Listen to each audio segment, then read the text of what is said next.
দীর্ঘ এক কালো রাতের শেষে মিষ্টি সকালের সূচনা।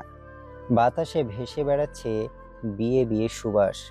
গতকালের তুলনা ভূয়া মঞ্জিল আজ দ্বিগুণ ঝলমলে রূপে সেজে উঠেছে। হবে নাই বা কেন? আজ যে সেই বহুল কাঙ্ক্ষিত দিন। বাড়ির বড় মেয়ে আজ বাধা পড়বে অচেনা এক মানুষের সাথে।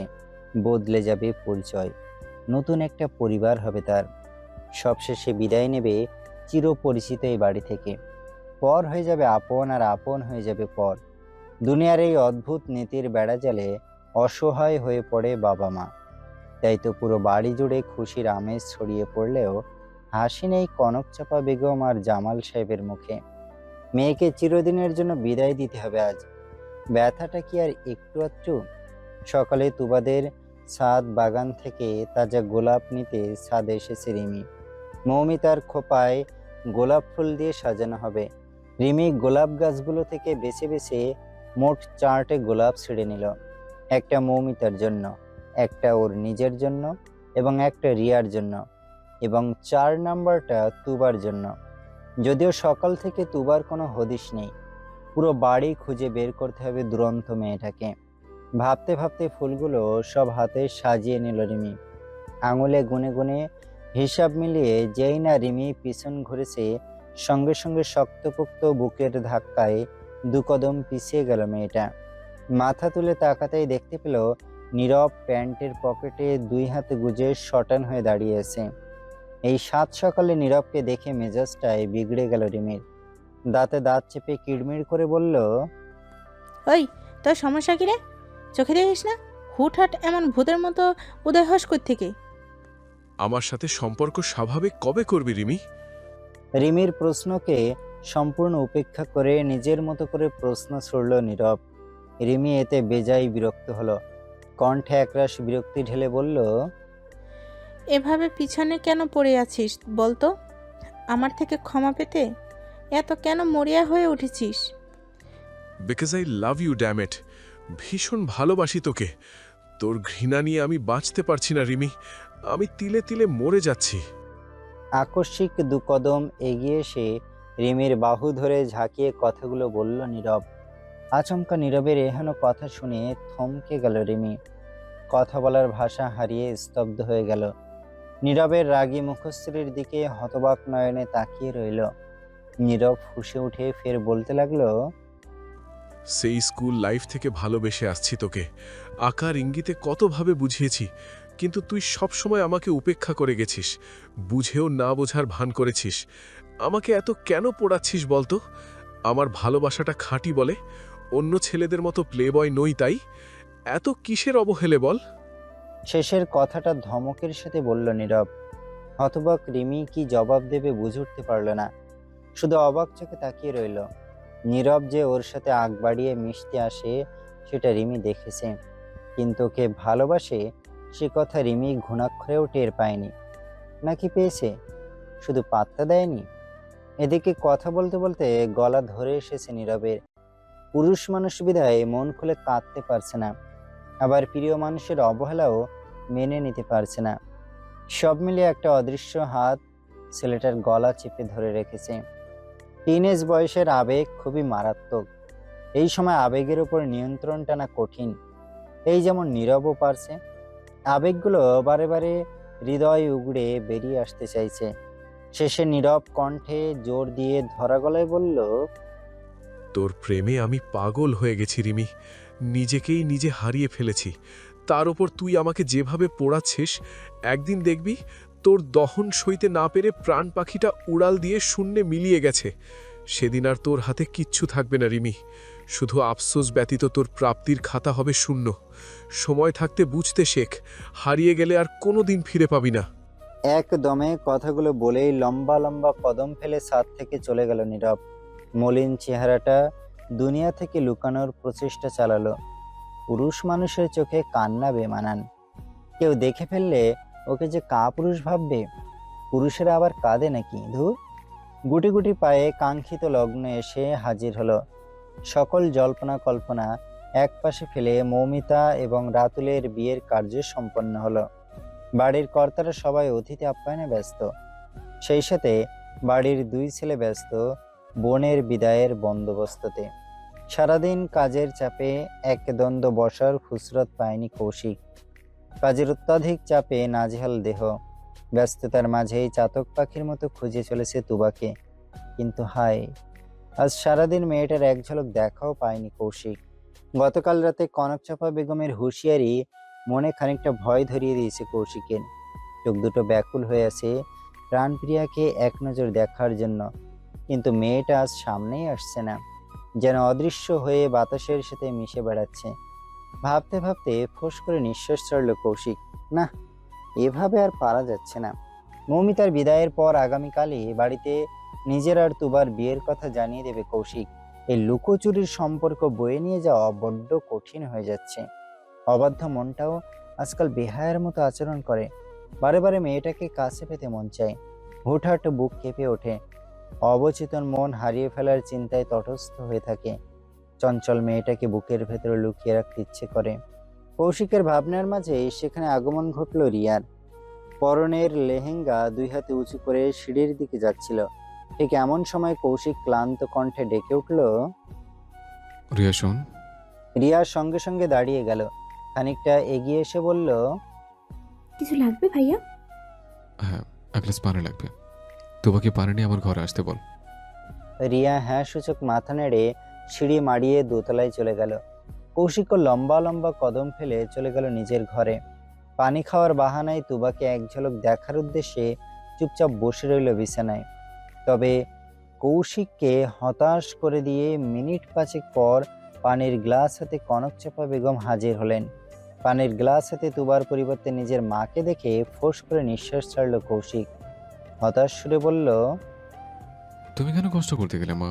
বাড়িতে আরো মানুষ আছে।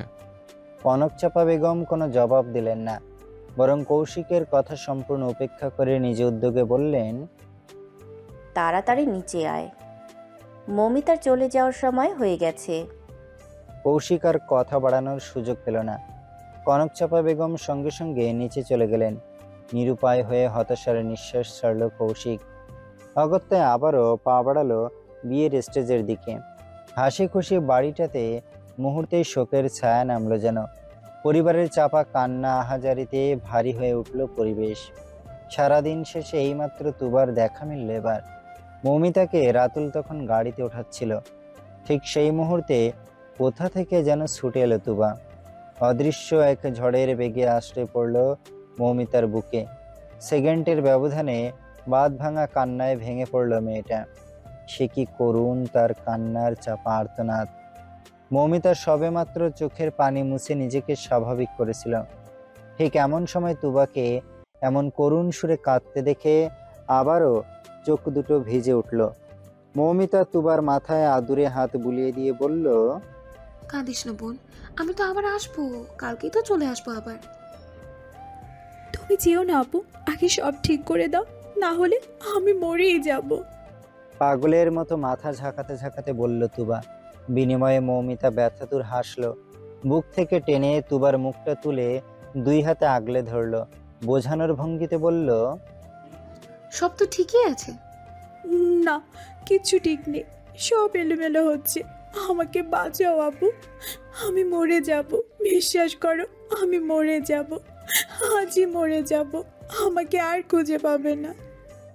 তুবার এমন উদ্ভট কথা শুনে বুকের ভেতর ধক করে উঠল মৌমিতার। সাজানো গেটে রং বেরঙের আলোয় তুবার বাম হাতে 4 আঙুলের স্পষ্ট দাগ দেখতে পেল। দেখে মনে হচ্ছে কেউ শরীরের সম্পূর্ণ শক্তি দিয়ে কষে চড় মেরেছে মেয়েটার গালে। আচমকা এহেন দৃশ্য দেখে হৃদয় কুঁচকে গেল মৌমিতার।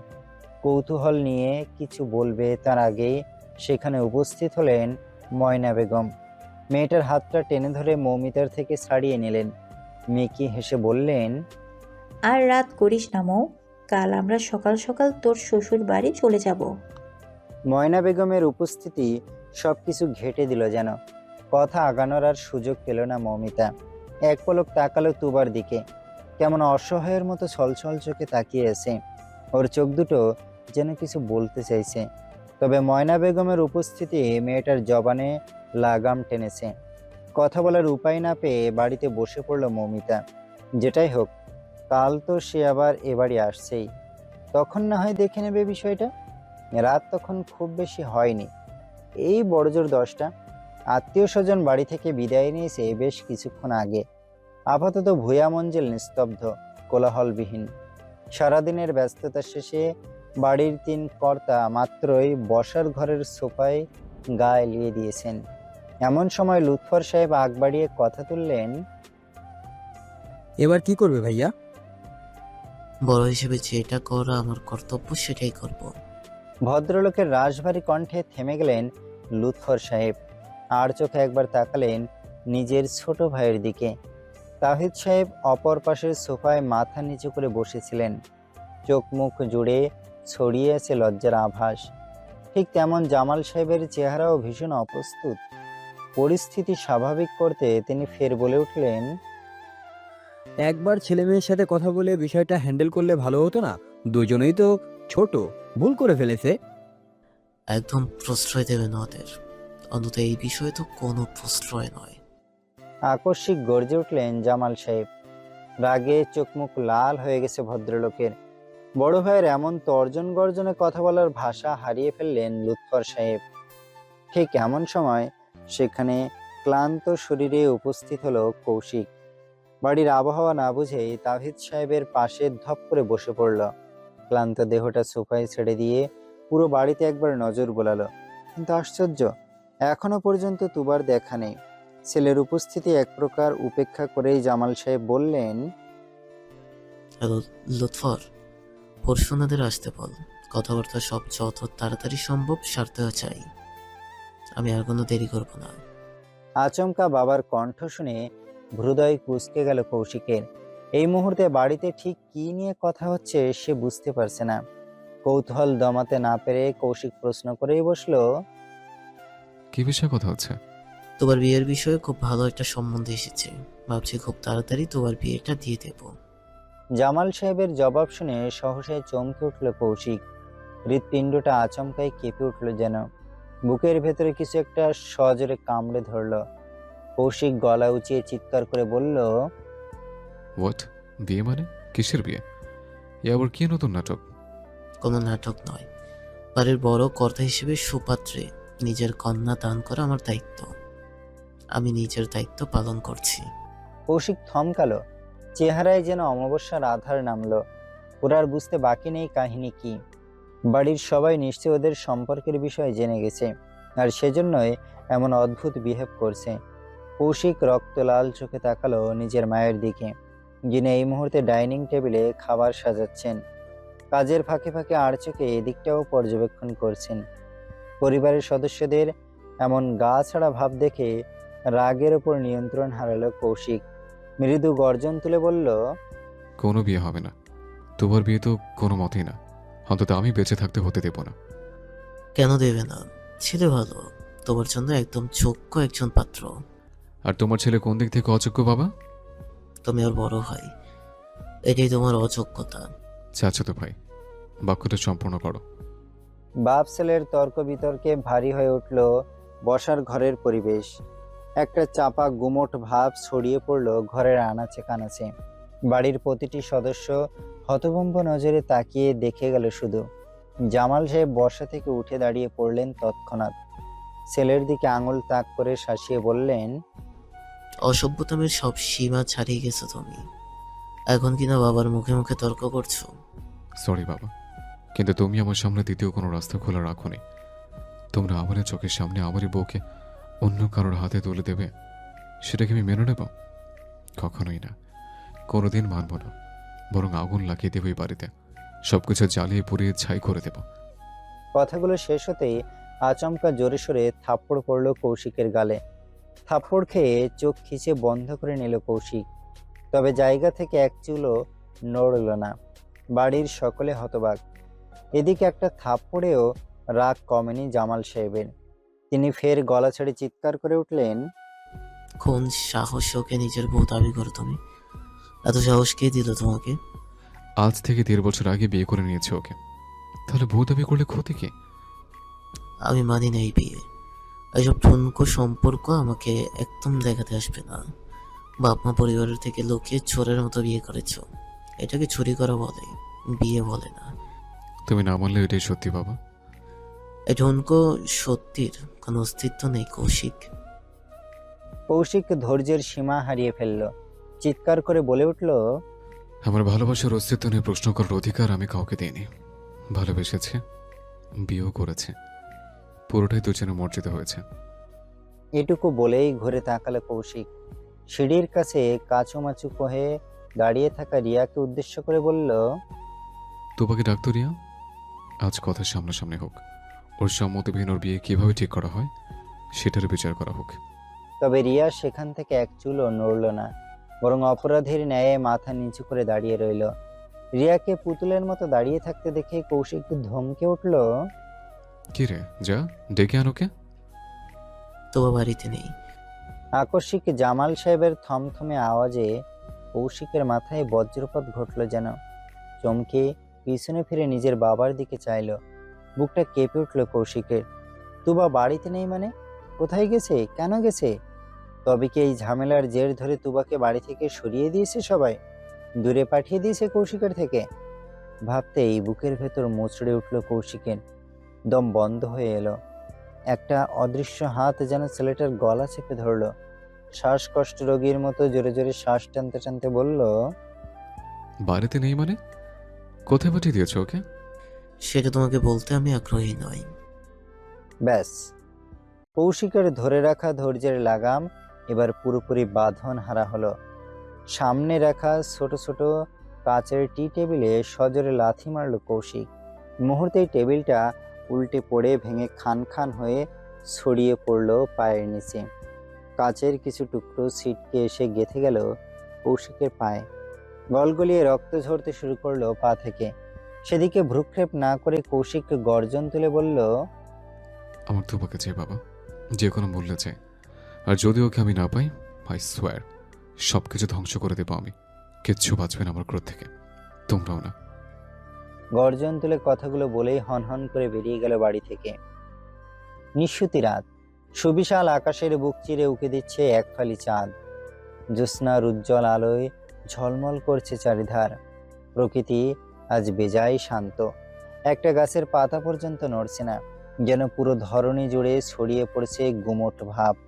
গভীর রাতে আলো আধারির পথ ধরে বাড়ি ফিরল কৌশিক। পরনের পোশাক ধুলোবালিতে মাখামাখি, চোখ দুটো বেজায় লাল, চেহারার অবস্থা বিধ্বস্ত। খোঁচা খোঁচা দাড়িগুলো এই অল্প সময়ে যেন দ্বিগুণ বড় হয়ে গেছে। এই মুহূর্তে কৌশিককে একজন বদ্ধ উন্মাদের মতো লাগছে। কেমন যেন অনুভূতিহীনের মতো পা টেনে টেনে বসার ঘরে উপস্থিত হলো কৌশিক। রাত তখন প্রায় 2টোর কাছাকাছি। কনকচাপা বেগম ছেলের অপেক্ষাতেই বসেছিলেন বসার ঘরে। বহু অপেক্ষার পর অবশেষে ছেলের দর্শন পেয়ে উঠে দাঁড়ালেন। এগিয়ে এসে কিছু বলতে যাবেন তার আগেই কৌশিক হাতের ইশারায় তাকে থামিয়ে দিল। তবে একবারের জন্য মায়ের দিকে ফিরে তাকালো না। লালচে চোখজোড়া এক প্রকার আড়াল করে ভরাট কণ্ঠে বলল, কাছে আসবে না আমার। অপরাধ করেছি না আমি? তোমাদের মেয়েকে ভালোবেসেছি বলে শাস্তি দিচ্ছ আমাকে। বেশ, দাও শাস্তি। মেনে নিচ্ছি তো, তোমাদের চাওয়া মতে তিলে তিলে মরছে। ভালোবাসা কোনো অপরাধ নয় কৌশিক। ছেলের কথার বিপরীতে ধরা গলায় কথাটা বললেন কনকচাপা বেগম। বিপরীতে কৌশিকের ঠোঁটের কোণে তাচ্ছিল্যের হাসি ফুটে উঠল। হাত খোলা লালচে চোখে তাকিয়ে ব্যথাতুর কণ্ঠে বলল, ঠিকই বলেছ মা, ভালোবাসা কোনো অপরাধ নয়। আমার অপরাধ তো জামাল ভুঁইয়া এবং কনকচাপা বেগমের ঔরসজাত হয়ে জন্ম নেওয়া। তোমাদের ছেলে হওয়া আমার জীবনের সবচেয়ে বড় অপরাধ। শুধুমাত্র এই অপরাধের শাস্তি স্বরূপ তোমরা আমার কলেজের টেনে ছেড়ে নিয়েছ। আমার প্রাণ ভ্রমণকে আমার কাছ থেকে দূরে সরিয়ে দিয়েছ। তোমাদের ছেলে হওয়ার ফলস্বরূপ আমাকে এক যন্ত্রণাময় জীবন উপহার দিয়েছ। তোমরা সত্যিই মহান। ছেলের অভিমানে জর্জরিত হৃদয় বিদায়ক বাক্য শুনে চোখ দুটো ঝাপসা হয়ে এলো কনকচাপা বেগমের। ছেলের শুকনো মুখের দিকে তাকিয়ে অপরাধ বোধে বুকটা কামড়ে ধরল তার। এই কয়েক ঘন্টার ব্যবধানে কি হাল বানিয়েছে নিজের। পরিপাটি ছেলেটা পাগল রূপে সাজিয়েছে নিজেকে। ছেলের এমন এলোমেলো বিধ্বস্ত চেহারা দেখে কনকচাপা বেগমের মাতৃমন হু হু করে কেঁদে উঠল। চোখ ভর্তি নোনা জল নিয়ে তিনি ছেলেকে বোঝানোর ভঙ্গিতে মুখ খুললেন, কিন্তু কিছু বলার আর সুযোগ পেলেন না। তার আগেই কৌশিক আচমকায় হাঁটু মুড়ে বসে জড়িয়ে ধরল কনকচাপা বেগমের দুই পা।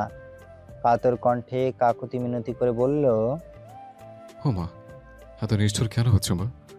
তুমি তো আমার মা, বলো। মায়েরা তো সন্তানের মন সবচেয়ে ভালো বোঝে। তাহলে তুমি কেন আমাকে বলছো না? তুমি দেখতে পাচ্ছ না আমি ভেতর থেকে মরে যাচ্ছি? আমার খুব কষ্ট হচ্ছে মা। আমার বুকটা খা খা করছে, থেকে থেকে বুকের বাম পাশটা কামড়ে ধরছে। এই দেখো, আমার শ্বাস আটকে আসছে। 2 দিন ধরে তোমাকে দেখি না। আমার চোখ দুটো জ্বলছে মা। ভেতরে ঝড় আমাকে ভেঙে ফেলছে। এত বড় শাস্তি কেন দিচ্ছ আমাকে? প্লিজ একবার ওকে দেখতে দাও। আই প্রমিস আমি ওকে ছোব না, শুধু দূর থেকে এক নজর দেখব। ওকে না দেখে আমি থাকতে পারি না মা। আর একটা দিন ওকে দেখতে না পেলে আমার মৃত্যুর চোখের সামনে এসে হাজির হবে। ছেলে লাশ বহন করার শক্তি পাবে তো তোমরা? কৌশিক কথা শেষ করার আগেই হুট করেই ওর মুখ চেপে ধরলেন কনকচাপা বেগম। মাথা দুই পাশে নাড়িয়ে কান্না মিশ্রিত কণ্ঠে বললেন, এসব কি কথা আব্বা? একদম মরার কথা বলবি না। তুই আমার একমাত্র আদরের ধন। আমার কি আর 2টো ছেলে আছে? তাহলে এইভাবে তিল তিলে কেন মারছো? কেন তোমাকে আমার থেকে দূরে সরে রেখেছ? কোথায় লুকিয়ে রেখেছো ওকে? ওকে না বলে আমি মরে যাব, বিশ্বাস করো। কাল মৌর শ্বশুরবাড়ি যাওয়ার আগে আমার জন্য কবর করতে হবে তোমাদের। হয় তোমাকে আমার কাছে এনে দেবে, নয় আমার জন্য কবর করবে। কনকচাপা বেগম আঁতকে উঠলেন। ছেলের লাগাম ছাড়া কথায় ভয় তটস্থ হয়ে গেলেন। উন্মাদের মতো লালচে চোখ দুটো স্পষ্ট ভাষায় জানান দিচ্ছে ছেলেটা সত্যি খারাপ কিছু করে বসবে। সন্তানের সুরক্ষার কথা চিন্তা করে শক্ত মনকে নরম করে ফেললেন কনকচাপা বেগম। ছেলের এলোমেলো চুলগুলোতে আদুরে হাত বুলিয়ে দিয়ে বললেন, তুবা রাইমাদের বাসায় আছে। আগামীকাল ওকে ওর নানুর বাড়ি পাঠিয়ে দেবে বলছে ময়না। কোথাও পাঠানো লাগবে না, যা তো মেয়েটাকে বাড়ি ফিরিয়ে নিয়ে আয়। অবশেষে তুবার সন্ধান পেয়ে মলিন মুখে চওড়া হাসি ফুটল কৌশিকের। বহুল কাঙ্ক্ষিত কিছু পাওয়ার খুশিতে চোখজোড়া চকচক করে উঠল। শত শত বছর ধরে পানিবিহীন বেঁচে থাকা খা খা মরুভূমিতে এক পশলা বৃষ্টি নামলো যেন। কৌশিকের ধৈর্যের বাঁধ আর মানল না। আশেপাশের সবকিছু এক পাশে ফেলে উদ্ভ্রান্তের মতো ছুট লাগালো বাড়ির বাইরে। গভীর রাত হওয়ায় পুরো শহর তখন নিস্তব্ধ। ঘুমন্ত মানুষের ঘন ঘন নিঃশ্বাসের শব্দ ছাড়া বাড়তি আর কোনো শব্দ নেই। রাতের সেই নিস্তব্ধতা ভঙ্গ করে পাগলের মতো কলিং বেল বাজাতে লাগলো বাড়ির। সেই সাথে সদর দরজায় এলো পাথাড়ি, ধাক্কা এবং লাথি। আচমকা দরজার উপর অতর্কিত হামলায় ঘুমটা ছুটে গেল রাইমার। সে আড়মোড়া ভেঙে ঘরের কোণার দিকে তাকালো। সেখানে দেয়ালের সাথে পিঠ ঠেকিয়ে বসে আছে তুবা। জেগে আছে নাকি ঘুমিয়ে গেছে সেটা বোঝা যাচ্ছে না। রাইমা যখন ভুরুকুচকে তুবাকে দেখতে ব্যস্ত, ঠিক সেই সময় আবার বিকট শব্দে কলিং বেল বেজে উঠল। অসহ্য হয়ে শোয়া থেকে উঠে দাঁড়ালো রাইমা। গায়ে কোনো মতে ওড়না জড়িয়ে এগিয়ে গেল সদর দরজার দিকে। ইতিমধ্যে দরজার ধাক্কাধাক্কি এবং কলিং বেলের অবিরাম শব্দে ঘুম ছুটে গেছে রায়হান সাহেব আর আফিয়া বেগমের। দুজনে ঘুম ঘুম চোখে ছুটে বেরিয়ে এসেছেন ঘরের বাইরে। ততক্ষণে রাইমা ফ্ল্যাটের সদর দরজা খুলে দিয়েছে। দরজা একটু ফাঁকা হতেই হুড়মুড়িয়ে ভেতরে ঢুকে পড়ল কৌশিক। আচমকা এই মাঝরাতে কৌশিককে নিজের বাড়িতে দেখে চমকে গেল রাইমা। এদিকে চোখের সামনে রাইমাকে দেখে রাগের আগুন দ্বিগুণ উত্তাপে দাউ দাউ করে জ্বলে উঠল কৌশিকের। অত্যাধিক রাগে হিতাহিত জ্ঞান হারিয়ে খপ করে রাইমার গলা চেপে ধরল। শরীরের সর্বোচ্চ শক্তি প্রয়োগ করে গলায় চাপ দিয়ে গর্জে উঠে বলল, তুবা কোথায়? বল, আমার তুবা কোথায়? আচমকা কৌশিকের অতর্কিত আক্রমণে ভড়কে গেল রাইমা।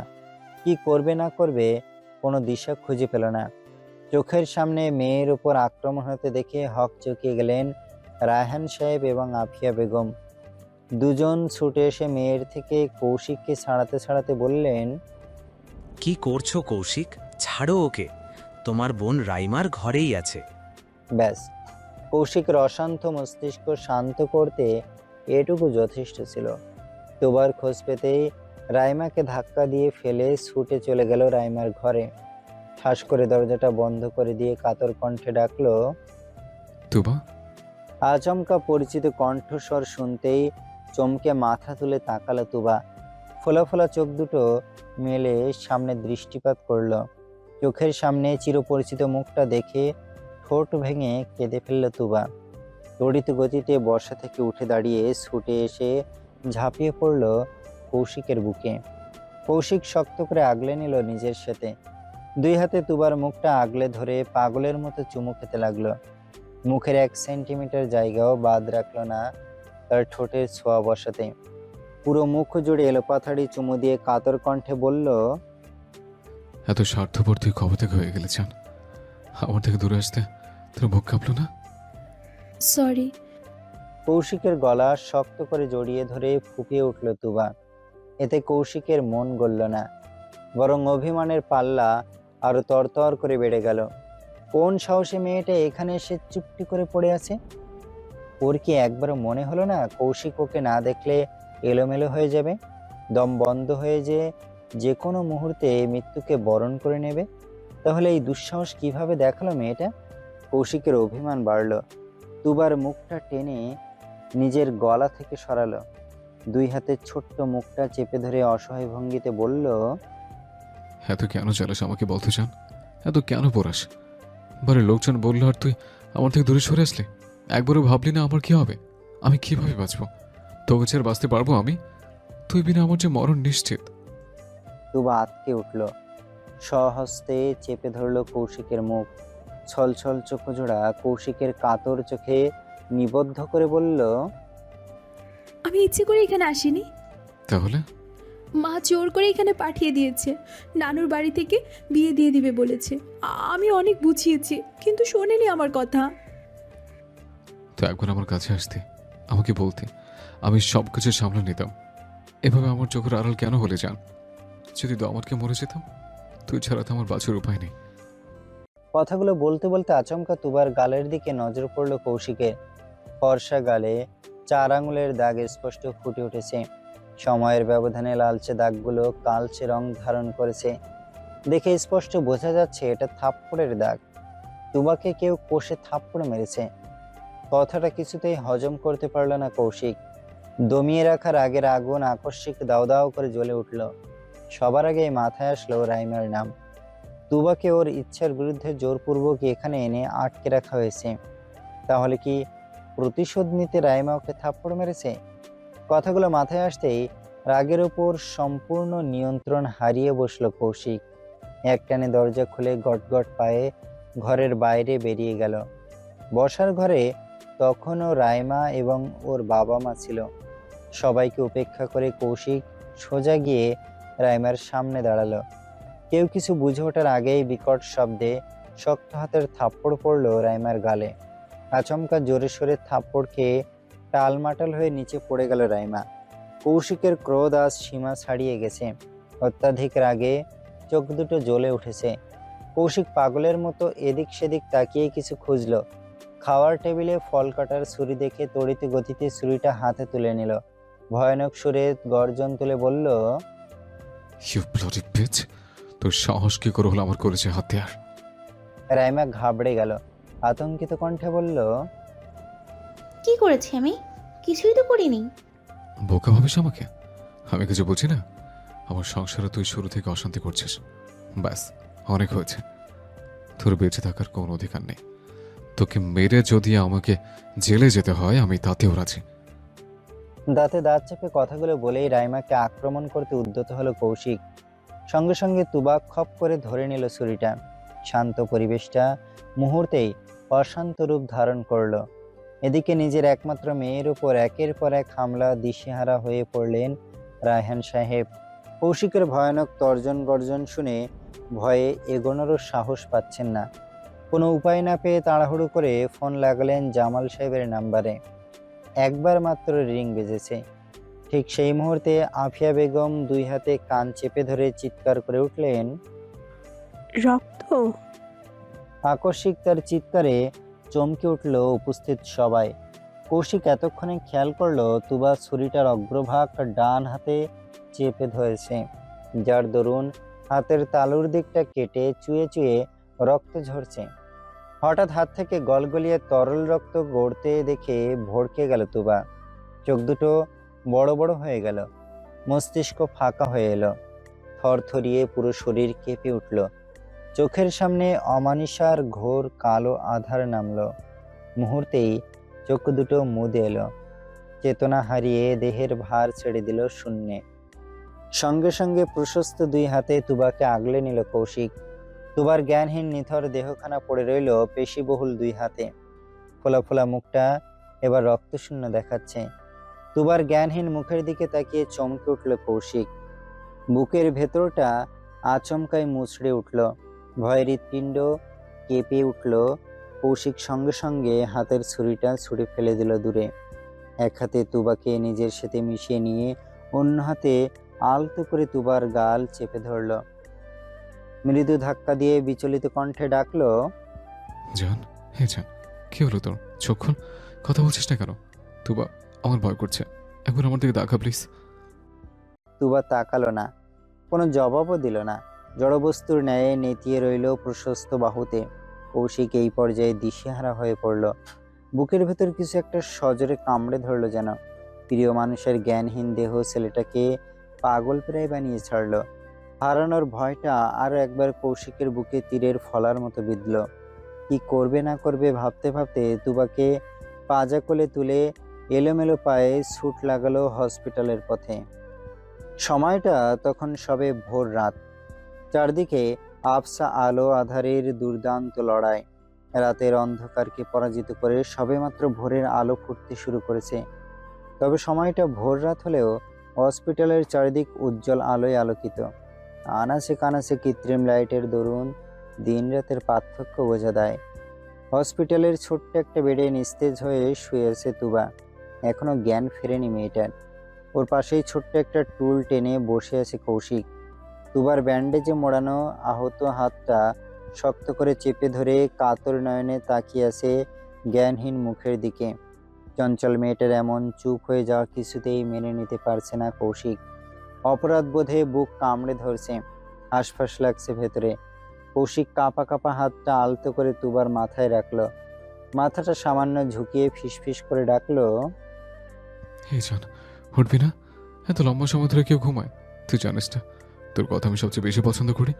তুই চঞ্চল পায়ে ছুটে পড়াবি, পাখির মতো কিচিরমিচির করবি, আমাকে জ্বালিয়ে পুরো অস্থির করে দিবি, মুখ ফুলে অভিমান জাহির করবি, শক্ত করে জড়িয়ে ধরবি। তবেই না আমি শান্তি পাবো। তুই তো শান্তির পরিবর্তে আমাকে অশান্তি বেশি দিচ্ছিস।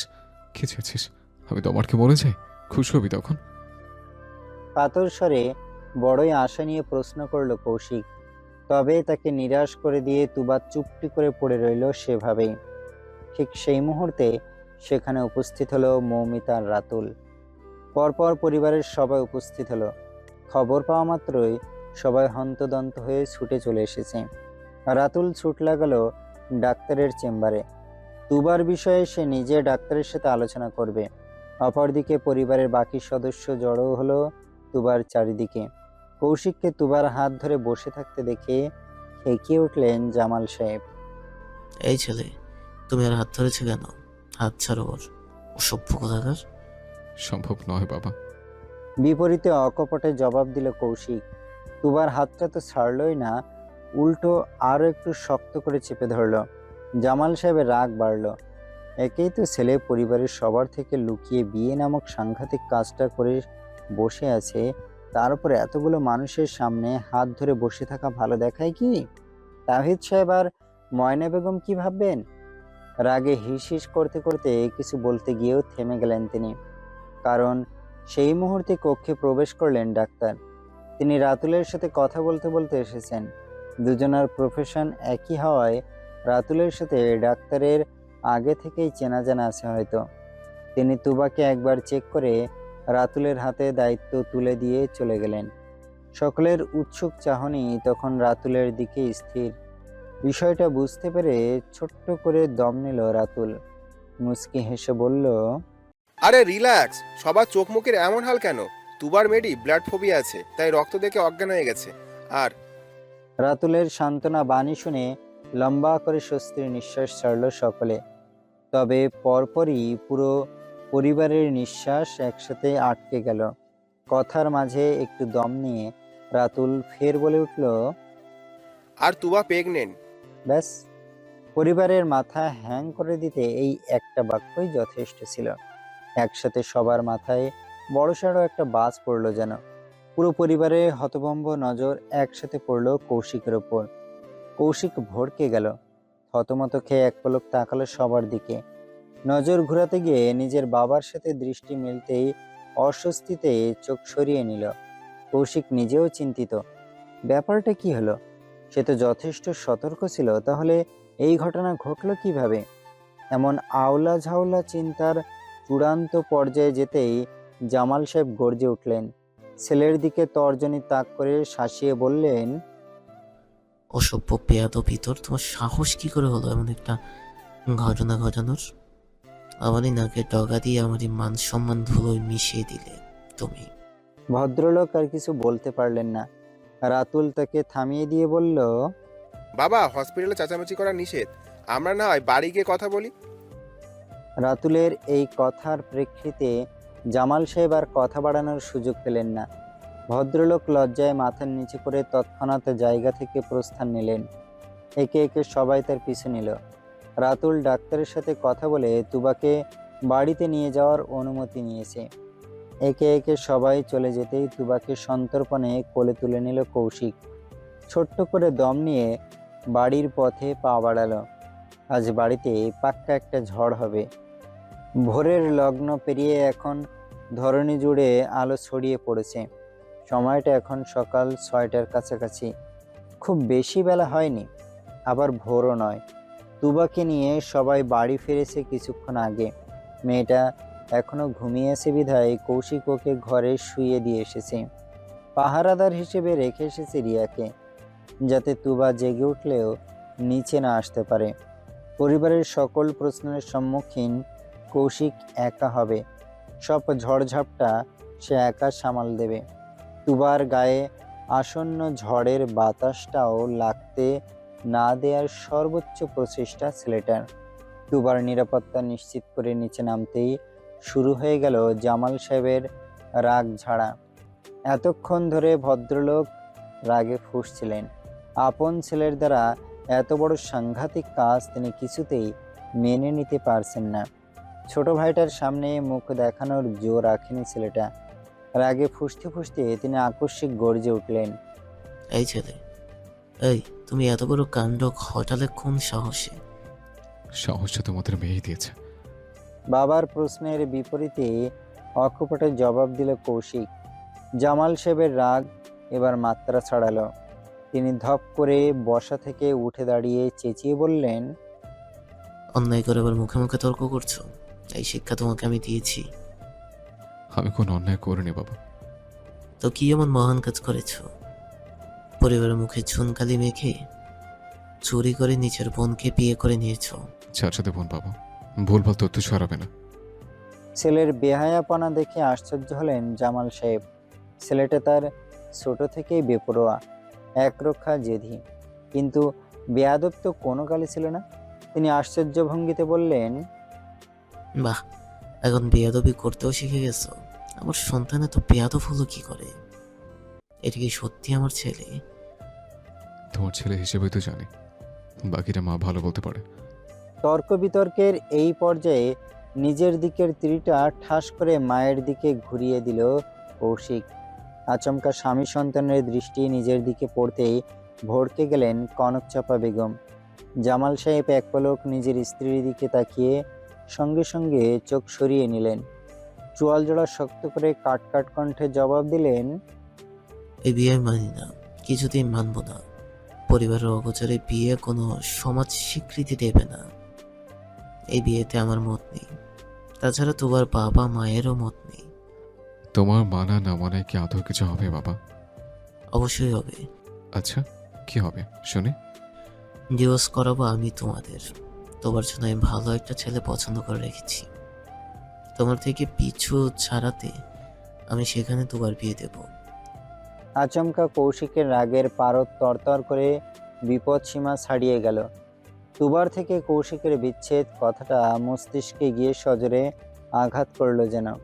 চোখের আনাচে কানাচে লালচে ভাব ছড়িয়ে পড়ল।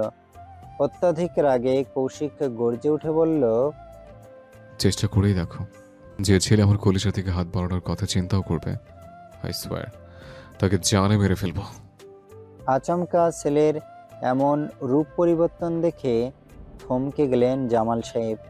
নিজের ছেলেকে বরাবরই বেপরোয়া আচরণ করতে তিনি দেখেছেন, কিন্তু এতটা উন্মাদের মতো আচরণ করতে আজকেই প্রথম দেখছেন। কৌশিকের জীবনে তুবার ভূমিকা ঠিক কী সেটা ওর প্রতিটি গর্জন, প্রতিটি চাহনি বিনা দ্বিধায় বলে দিচ্ছে।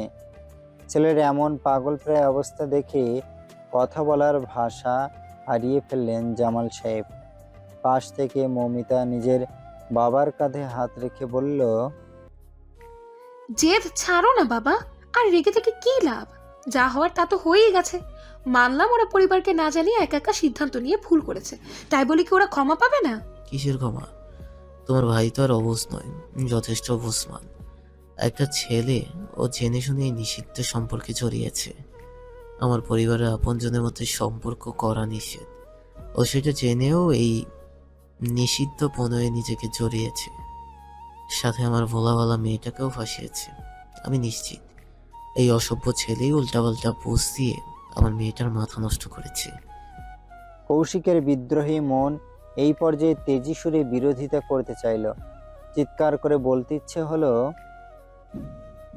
তুমি ভুল বাবা, আমি তোমার মেয়েকে ফাঁসাইনি, বরং তোমার এই ভোলা ভালা মেয়েটা আমাকে ফাঁসিয়েছে। সবসময় আমাকে পিছিয়ে ঘুর ঘুর করে আমার কিশোর মনে প্রেমের ফুল ফুটিয়েছে, প্রেমের বলে আউড়ে আমার মাথা নষ্ট করে দিয়েছে।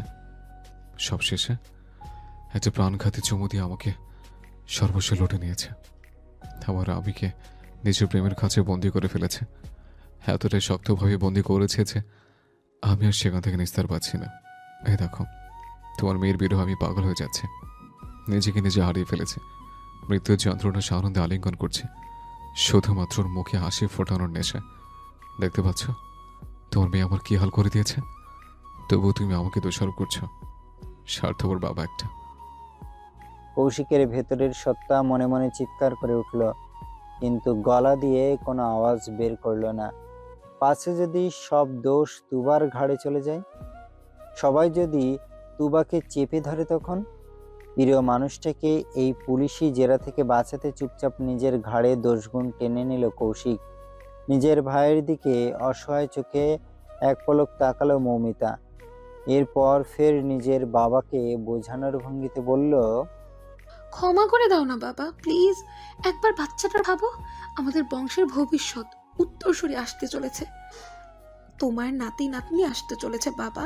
একবার ভাবো তো, ঠিক কতগুলো বছর পরে এই বাড়িতে বাচ্চার পায়ের ছাপ পড়বে, গুটি গুটি পায়ে পুরো বাড়ি জুড়ে দৌড়ে বেড়াবে, আধো আধো বলিতে তোমাকে দাদু বলে ডাকবে। তোমার কি ভালো লাগবে না? ইচ্ছা করেই বাপের দুর্বল জায়গায় হাতটা বসিয়ে দিল মৌমিতা। কারণ সন্তানের চাইতে বেশি নাতি নাতনির প্রতি টান থাকে মানুষের। নাতি নাতনির মুখের দিকে তাকিয়ে দাদা নানারা অনেক বড় বড় ত্যাগ স্বীকার করতেও রাজি হয়ে যান, সেখানে জামাল সাহেব ব্যতিক্রম হবেন কিভাবে?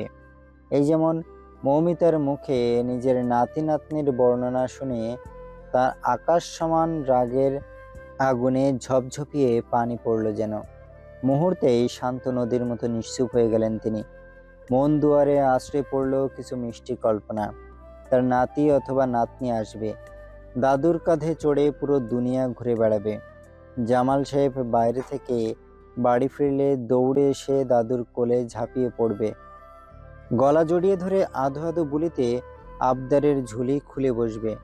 রংহীন বাড়িটা বাহারি রঙে সেজে উঠবে। এটা কি কম আনন্দের? পরপরই তো তাহিদ সাহেবের মুখটা মনে পড়তেই মনের কোণে উকি দিয়ে আনন্দটুকু লুকিয়ে পড়ল কোথাও। তুবা তো ওর বাবা মায়ের একমাত্র মেয়ে। নিজের মেয়েকে নিয়ে ওর বাবা মায়ের নিশ্চয়ই কোনো স্বপ্ন আছে। সেই স্বপ্ন আশায় এক হাত ঢুকিয়ে দিয়েছে তারই ছেলে। ভাবতেই মনটা আবারও বিষিয়ে উঠল ভদ্রলোকের। তিনি আর চোখে একবার নিজের ছোট ভাইয়ের দিকে তাকালেন, অপরাধীর ন্যায় মাথা নিচু করে বললেন, একটু আমার ঘরে আয় তো তাওহিদ। কিছু কথা বলতে চাই তোর সাথে। তাহিদ সাহেব মাথা ঝোঁকালেন। ভদ্রলোককে বেশ স্বাভাবিক লাগছে, বরং জামাল সাহেব বাদে পরিবারের বাকি সব সদস্যই স্বাভাবিক। ছেলের কর্মের জন্য লজ্জায় অতিরিক্ত হাইপার হয়েছেন জামাল সাহেব। বড় ভাইয়ের আদেশ মোতাবেক তাহিদ সাহেব পা বাড়ালেন জামাল সাহেবের ঘরের দিকে। ঠিক সেই মুহূর্তে দোতলার বারান্দা থেকে রিয়া চিৎকার করে বলে উঠল। তোমার জ্ঞান ফিরেছে? বাক্যটা কানে আসতেই সবার আগে ছুটে দোতলায় চলে গেল কৌশিক। পুরো পরিবারের সামনে ছেলের এমন নির্লজ্জমার্কা আচরণ দেখে হতভম্ব হয়ে গেলেন জামাল সাহেব। নিচ থেকেই চেঁচিয়ে উঠলেন, অসভ্য ছেলে, একদম আমার মেয়ের আশেপাশে যাবে না তুমি। এক্ষুনি নিচে নেমে এসো। কৌশিক থোড়াই শুনল বাপের হাঁকডাক, বরং সবকিছু উপেক্ষা করে ছুটে চলে গেল তুবার ঘরে। বাপের মুখে এক প্রকার চুনকালি মেখেই ঠাস করে দরজা আটকে দিল। লজ্জায় জেদে কানজোড়া গরম হয়ে গেল জামাল সাহেবের। ইচ্ছে তো করছে ছেলেটাকে টেনে নিচে নামিয়ে এনে এগালে ওগালে তবলা বাজাতে, কিন্তু ইচ্ছেটাকে আর বাস্তবে রূপ দিতে পারলেন না। ছেলে মেয়ে বড় হয়ে গেছে, তার উপর এই অসভ্য ছেলেটাও বাপ হতে যাচ্ছে। এখন কি আর ছেলের গায়ে হাত তোলা মানায়? 7-5 ভাবতে ভাবতে তিনি রাগটা কমিয়ে দিলেন। উপস্থিত সবার উদ্দেশ্যে ভরাট কণ্ঠে বললেন, সবাই দাঁড়িয়ে দেখছোটা কি? হ্যাঁ, যাও সবাই নিজের ঘরে গিয়ে রেডি হয়ে নাও। একটু পরে মমিতার শ্বশুর বাড়ি যেতে হবে, সে খেয়াল আছে। এই অসভ্য ছেলের কারণে আমার মেয়ের যেন কোনো অসম্মান না হয়। এটুকু বলেই তিনি থামলেন। মৌমিতার দিকে তাকিয়ে নরম কণ্ঠে বললেন, জামাইয়ের সাথে বাড়ি যাও তো আম্মা, আমরা একটু পরে আসছি। আজ তোমার এইভাবে চলে আসাটা উচিত হয়নি। একটা নিয়ম কানুনের ব্যাপার স্যাপার আছে তো নাকি? মৌমিতা বুঝদারের মতো মাথা দোলালো। রাতুল সবার থেকে বিদায় নিয়ে মৌমিতার হাত ধরে নিজের বাড়ির উদ্দেশ্যে রওনা দিল। যেতে যেতে মৌমিতার কানে কানে ফিসফিস করে বলল, তোমার ভাইটা বহুত শিয়ানা আছে। মৌমিতা অবোধের মতো তাকালো একবার, ভ্রুদয় কুঁচকে প্রশ্ন করলো, মানে নিজের বেলায় পুরো 16 আনা বোঝে। এই দেখো না, ছলে বলে কৌশলে বাচ্চার বাপ হয়ে গেল তোমার ভাই, অথচ আমার বাচ্চাটাকে মাঝপথে আটকে দিল। এতদিনের অপেক্ষার পর বউটাকে কাছে পেলাম, কোথায় ভাবলাম আনাচে কানাচে আদর ভরে ভরে দেব, অথচ কাজটা শেষও করতে পারলাম না। তোমার ভাইয়ের কীর্তি কাহিনীতে পর্দা টানতে গিয়ে নিজের গায়ে কোনো মতে পর্দা টেনে বেরিয়ে আসলাম। তোমার ভাই তো মহা পাপী মৌ। রাতুলের কথা শেষ হতেই হাতের কনুই দিয়ে পেটের সজোরে গুঁতো মারল মৌমিতা। দাঁতে দাঁত চেপে চিবিয়ে চিবিয়ে বলল, এই শিয়ানা ছেলেটার জন্যই বউ পেয়েছো তুমি। একদম আমার ভাইয়ের বিষয়ে বাজে কথা বলবে না। ওরে বাবা, এমনি তো দুজন টম অ্যান্ড জেরির মতো ঝগড়া করতে থাকো, তাহলে এত টান কোথা থেকে আসছে? সেটা জেনে তোমার কি কাজ? আমার ভাই, ওর সাথে ঝগড়াও করবো আমি, আবার ভালোবাসবো আমি। ওকে আমি খোঁচা মেরে কথা শোনাবো, আবার আমি প্রশংসা করব। এর বাইরে কেউ আমার ভাইকে নিয়ে কিচ্ছু বললে তার জিভ টেনে ছিঁড়ে দেবো। তোমাকেও কিন্তু ছাড় দেবো না। রাতুল হতাশ হলো, ফোঁস করে নিঃশ্বাস ছাড়ল। এই দুই ভাই বোনের সম্পর্ক ও ঠিক বুঝে ওঠে না, একদম বোঝে না। খাটের সাথে হেলান দিয়ে আতশোয়া হয়ে বসে আছে তুবা। চোখে মুখে তার চরম বিস্ময়। চাহনিতে বাঁধ ভাঙা খুশির জোয়ার। ব্যান্ডেজে মোড়ানো হাতটা পেটের উপর আলতো করে রেখে নতুন অস্তিত্ব অনুভব করছে তুবা। এটা ওর সন্তান, কৌশিকের অস্তিত্ব, ওদের ভালোবাসার একমাত্র চিহ্ন। ভাবতে অত্যাধিক খুশিতে চোখ জ্বলে উঠছে তুবার। ঠিক সেই মুহূর্তে ঘরে আগমন ঘটল কৌশিকের। ঘরে ঢুকেই ঠাস করে দরজা আটকে দিল। দরজা আটকানোর বিকট শব্দে ধ্যান ভাঙল তুবার। চোখের সামনে প্রিয় মানুষকে দেখে আবেগের রেশ তরতরিয়ে কয়েক গুণ বেড়ে গেল। কৌশিক সময় নিল না, দৌড়ে গিয়ে এক প্রকার ঝাঁপিয়ে পড়ল তুবার উপর। দুই হাতে তুবার মুখটা আগলে ধরে পাগলের মতো চুমু খেলো পুরো মুখ জুড়ে। মন প্রাণ ভরে চুমু খেয়ে কপালে কপাল ঠেকালো কৌশিক। আহত কণ্ঠে বলল, তখন অজ্ঞান কেন হয়ে গেলে জানিস আমি কত ভয় পেয়েছিলাম। আমি মা হব, আমি মা হব কৌশিক ভাই। আপনার অস্তিত্ব বেড়ে উঠেছে আমার ভিতরে, আমি সত্যিই মা হব। তুবার কণ্ঠে সংশয়। কৌশিকের কথা সম্পূর্ণ উপেক্ষা করে আপন মনে প্রশ্ন ছুড়ল তুবা, যেন এই অনাকাঙ্ক্ষিত সত্যিটা সে নিজেই বিশ্বাস করতে পারছে না। তুবার বিভ্রান্ত মুখের দিকে তাকিয়ে আলতো হাসল কৌশিক। তুবাকে ছেড়ে দিয়ে সামান্য পিছিয়ে বসল। এরপর দুই হাত ছড়িয়ে দিয়ে ডাকলো, বুকে এত যান, তোকে বুকে নিয়ে বাকি কথা বলবো। তুবা কোনো বাহানা দেখালো না, বরং কৌশিক ডাকতেই বাধ্য মেয়ের মতো ছুটে গেল স্বামীর বুকে। কৌশিকের উরুর উপর বসে 2 পা দিয়ে কোমর পেঁচিয়ে ধরল তুবা। বিড়াল ছানার মতো নুয়ে পড়ল প্রশস্ত বুকে।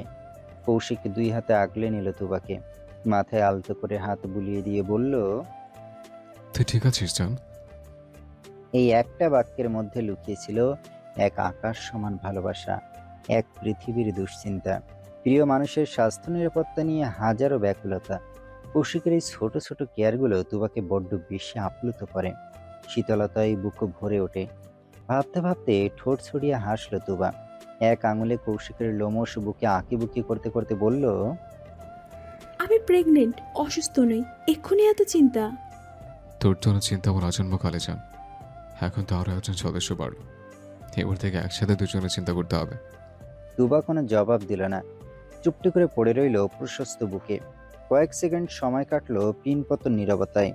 নীরবতা ছিন্ন করে হঠাৎ কৌশিক বলে উঠল, ঘটনাটা কিভাবে ঘটলো বলতে যান? সেফ টাইম ছাড়া বাকি সময়গুলোতে তো আমি যথেষ্ট সতর্ক ছিলাম।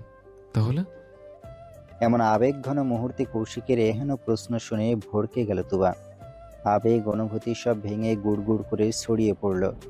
তুবা তৎক্ষণাৎ কৌশিকের বুক থেকে মাথা তুলল, ভ্রুদয় কুঁচকে বলল, আপনি আমাকে সন্দেহ করছেন?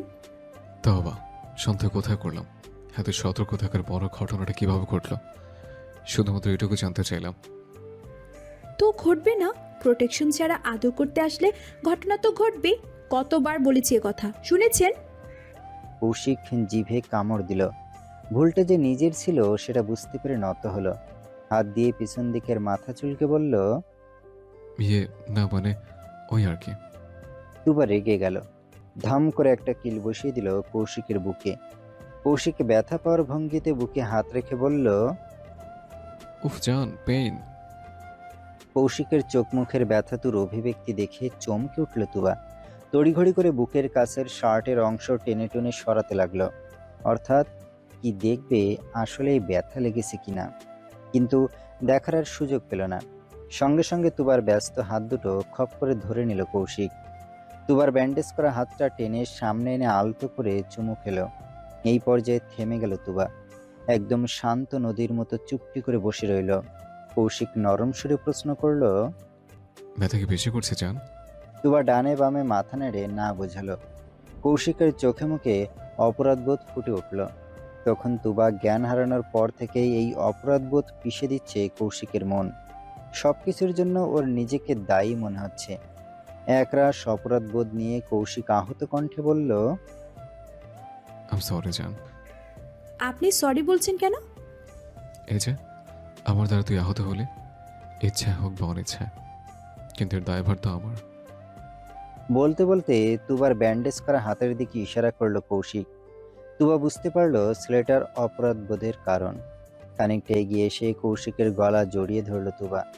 মাথাটা ঝুঁকিয়ে কৌশিকের চোখের দিকে তাকিয়ে বলল, এটা একটা অ্যাক্সিডেন্ট ছিল। তাছাড়া ছুরিটা আমি নিচে গিয়ে চেপে ধরেছিলাম। এখানে আপনার তো কোনো দোষ নেই। তবুও আমি দোষী। আমার দ্বারা এই ঘটনার সূত্রপাত। আমার দ্বারাতে শুরুটা আঘাত লেগেছে, এটা ভাবতে আমার কলিজা ছিঁড়ে যাচ্ছে। তো ভাববেন না, কেন ভাবছেন এসব? তুই কষ্ট পেলে আমি যে ঠিক থাকতে পারি না জান। কৌশিকের করুণ কণ্ঠস্বর বুকের ভেতরটা নাড়িয়ে দিল তুবার। সে শক্ত করে কৌশিকের গলা জড়িয়ে ধরল। খোঁচা খোঁচা দাড়িযুক্ত গলার ভাঁজে মুখ গুজে বলল, এত কেন ভালোবাসেন আমাকে বলুন তো? তোকে ভালো না বসে যাবো কোথায় বল? তুই যে আমার জান, আমার বেঁচে থাকার কারণ, আমার শোকের এক টুকরো চাঁদের আলো, আমার পুরো পৃথিবী জুড়ে তোর দখলদারি। এখন তো তুই আমার অনাগত সন্তানের মা। তোকে ভালো না বাসলে কাকে ভালোবাসবো আমি? তুবা তখন আবেগের চূড়ান্ত সীমায় পৌঁছে গেছে। চোখের কোটর ছাপিয়ে অলরেডি টুপটাপ পানি পড়তে শুরু করেছে। ঠিক সেই মুহূর্তে খটখট শব্দে দরজায় কেউ টোকা দিল। আচমকা কারোর আগমনের আভাস পেতেই সচকিত হলো তুবা। আবেগ অনুভূতি একপাশে ফেলে সোজা হয়ে কৌশিকের থেকে দূরত্ব রেখে বসল। কৌশিক সেই অবস্থাতেই গলা ছেড়ে প্রশ্ন করল, কে? ভাইয়া নিচে এসো, বরযাত্রী তোমাদের ডাকছে। কণ্ঠটা রিয়ার ছিল। একদমে কথাগুলো বলেই চলে গেছে মেয়েটা। কৌশিক একবার ঘড়ির দিকে তাকালো। সকাল 8টা বাজে সবে। 9টার দিকে মৌমিতার শ্বশুর বাড়ির উদ্দেশ্যে রওনা হওয়ার কথা। আজ তো এই বাড়িতে বউ ভাতের আয়োজন করা হয়েছে। ভাবতে ভাবতে উঠে দাঁড়ালো কৌশিক। তুবার দিকে এক হাতে বাড়িয়ে দিয়ে বলল। আমার সাথে চল। তুবা দ্বিমত পোষণ করল না, বরং বাধ্য মেয়ের মতো নিজের হাতটা কৌশিকের হাতে সঁপে দিল। কৌশিক সযত্নে আগলে নিল তুবাকে। সেভাবেই পা বাড়ালো নিচের দিকে। ভাবটা এমন যেন এই কয়েকটা সিঁড়ি পার হতেও তুবার বিন্দুমাত্র অসুবিধা না হয়। বসার ঘরে পরিবারের সবাই একসাথে বসে আছে। সকলের পরনে নতুন পোশাক, অর্থাৎ মৌমিতার শ্বশুরবাড়ি যাওয়ার উদ্দেশ্যে একেবারে তৈরি হয়ে এসে বসেছে সবাই। জামাল সাহেবের পাশেই বসে আছেন তাওহিদ সাহেব। দুই ভাই কোনো বিষয় নিয়ে নিজেদের মধ্যে টুকটাক আলোচনা করছেন। ঠিক সেই মুহূর্তে তুবাকে নিয়ে বসার ঘরে হাজির হলো কৌশিক। ছেলেমেয়ের উপস্থিতি টের পেয়ে কথা বন্ধ করে সামনে তাকালেন জামাল সাহেব। কৌশিককে তুবার হাত ধরে রাখতে দেখে মুহূর্তেই মেজাজটা চটে গেল ভদ্রলোকের। তিনি গলা ছেড়ে খেকিয়ে উঠলেন। এই ছেলে, এই ওরা হাত কেন ধরেছো? তুমি তুমি কেন ওর হাত ধরেছ? অধিকার আছে তাই ধরেছে। কিসের অধিকার? হ্যাঁ, কোন অধিকার? এখনো ভাই আছো তুই, আর যে অধিকার দেখাচ্ছ। তুমি বুড়ো হয়ে যাচ্ছ বাবা, এর জন্য স্মৃতিশক্তি কমে গেছে। আমি ওর ভাই নই, জামাই এখন। কথাটা কাগজে বড় করে লিখে দেয়ালে ঝুলিয়ে রাখবো? বাপ বেটার তর্ক দেখে উপস্থিত সকলে ঠোঁট টিপে হাসছে। তাহিদ সাহেব হাসি থামাতে মাথা নিচু করে রেখেছেন। দাঁত দিয়ে ঠোঁট কামড়ে সর্বোচ্চ চেষ্টা করছেন হাসি আটকানোর। যা কিছুই হয়ে যাক, বড় ভাইয়ের সামনে একদমই হাসা যাবে না। এদিকে ছেলের বেহায়াপনা দেখে রাগে কিড়মিড় করে উঠলেন জামাল সাহেব। ছেলের দিকে আঙুল তাক করে শাসিয়ে বললেন। কোথাও কিচ্ছু ঝোলানো হবে না। চুরি করে বিয়ে করেছ, বুঝেছ? চুরি চুরি, তুমি একটা চোর। আবার বড় বড় কথা বলছো। এই হাত ছাড়ো ওর, ছাড়ো বলছি ওর হাত। আনুষ্ঠানিকভাবে তোমাদের বিয়ে না দেওয়া পর্যন্ত তুমি তোমার থেকে দূরে থাকবে। সম্ভব নয় বাবা, এই জন্মে আমি ওর হাত ছাড়ছি না। ইনফ্যাক্ট পর জন্মও ছাড়বো না। বলতে বলতে তুবাকে কনকচাপা বেগমের কাছে বসিয়ে দিল কৌশিক। এরপর নিজে গিয়ে তুবার গা ঘেঁষে পাশে বসে পড়ল। লজ্জায় আড়ষ্ট হয়ে শুরু থেকেই মাথা নিচু করে রেখেছে তুবা। বাপ চাচাদের দিকে চোখ তুলে তাকানোর সাহস পাচ্ছে না। লজ্জা ভয়ের সংমিশ্রণে খুবই বিশ্রী একটা অনুভূতি হচ্ছে। অথচ এই লোকটাকে দেখো, ভয়ের ভয়ও লোকটার ভেতরে নেই। আর লজ্জা কি জিনিস সেটা হয়তো কৌশিক নামক প্রাণীটা জানেই না। এদিকে ছেলের নির্লজ্জতার কাছে অতিষ্ঠ হয়ে হাল ছেড়ে দিলেন জামাল সাহেব। ছেলেকে এক প্রকার উপেক্ষা করে নিজেদের মধ্যে আলোচনা করলেন মেয়ের শ্বশুরবাড়ি কি কি নিয়ে যাবেন। আলোচনা শেষে সবাইকে জলদি জলদি গাড়িতে আসতে বলে জামাল সাহেব সবার আগে বাড়ি ছাড়লেন। তুবাও যেতে চেয়েছিল, কিন্তু ওর শারীরিক দুর্বলতা এখনো কাটেনি বিধায় ডাক্তার ওকে রেস্টে থাকতে বলেছে। হাত কেটে বেশ খানিকটা রক্ত ঝরে যাওয়ায় কিছুক্ষণ পরপরই মেয়েটার মাথার চক্কর দিয়ে উঠছে। এজন্য আর ওকে নিয়ে যাওয়ার সাহস দেখালেন না জামাল সাহেব। তুবার দেখাশোনা করার জন্য কনকচাপা বেগম বাড়িতেই থেকে গেলেন। অনিচ্ছা থাকা সত্ত্বেও কৌশিককে যেতে হলো বাপ চাচাদের সাথে। একমাত্র বোনের বউ ভাত, ভাই হিসেবে ওর দায়িত্ব সবচেয়ে বেশি। আর মৌমিতার প্রতি কোনো দায়িত্ব কৌশিক অবহেলা করে না। তবে যাওয়ার আগে তুবার দায়িত্ব কনকচাপা বেগমকে ভালো করে বুঝিয়ে দিয়ে গেল কৌশিক। মায়ের হাত চেপে ধরে আবদার করে বলল। প্লিজ মা, আমি না আসা পর্যন্ত ওর খেয়াল রেখো। হাত কেটে গেছে ওর, ও তো হাত দিয়ে খেতে পারবে না। একটু কষ্ট করে খাইয়ে দিও। মাথা ঘুরলে একটা গ্লুকোজ গুলিয়ে খাইয়ে দিও। আর বেশি টইটে যেন না করে। তোমার সাথে বসিয়ে টিভি দেখতে লাগিয়ে দিও। মুভি পেলে কয়েক ঘন্টা স্থির হয়ে থাকবে। আমি ওর মাঝে চলে আসবো। তাড়াহুড়ো করে এটুকু বলেই এক প্রকার দৌড়েই বাড়ি থেকে বেরিয়ে গেল কৌশিক। ছেলের দুরন্ত কদম জোড়ার দিকে নির্বিশেষ তাকিয়ে রইলেন কনকচাপা বেগম। কত সাধ করেই না মায়ের কাছে আবদার করলো ছেলেটা। শুধু কি আবদার? আবদারের আড়ালে লুকিয়েছিল কত শত চিন্তা। ছেলেটার বলা এক একটা শব্দের ভাঁজে লুকিয়েছিল আকাশ সমান ভালোবাসা, প্রিয় মানুষের প্রতি ব্যাকুলতা, তাকে সুস্থ নিরাপদ রাখার প্রাণপণ প্রয়াস। ভাবতে ভাবতে কনকচাপা বেগম একটা লম্বা দীর্ঘশ্বাস ছাড়লেন। শুরুতে না বুঝলেও এখন তিনি বুঝতে পারছেন তার ছেলে তুবার প্রতি ঠিক কতটা আসক্ত। এই আসক্তি যে মৃত্যুর মুখে দাঁড়িয়ে প্রাণ ভিক্ষা চাওয়ার মতো, সেটা বুঝতেও তার আর বাকি নেই। বাড়ি থেকে বেশ খানিকটা দূরে একটা পার্কে এসে বসে আছে রাইমা।